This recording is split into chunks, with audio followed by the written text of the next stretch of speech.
Sadəcə əsas istiqamətim xanımlardır. Bəzən yanlış anlaşıla bilir məsələn. Elə, yəni adından elə görünə bilər ki, mənlə ancaq ana olmuş qadınlar məşğul ola bilər. Amma belə deyil. Yəni artıq səhifədə bunu çalışıram ki, elə bir formada təqdim eləyim ki, hər kəs yararlana bilsin. Hamıya aydın olsun. Səni izləyən qadınların ən çox verdiyi sual nədir? Qarın.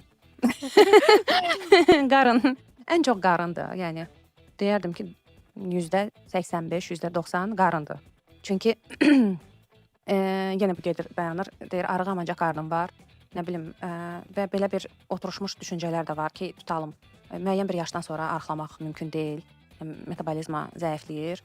Onsuz da elə necə varam, elə də qalacam və burada qarın çox böyük bir rol oynayır ki, yəni bu yaşıma qədər qarnım varsa, bu yaşdan sonra elə olacaq, getməyəcək kimi şeylər. Amma gedir. Amma gedir təbii ki, gedir. Çətindir, yəni asan bir şey deyil.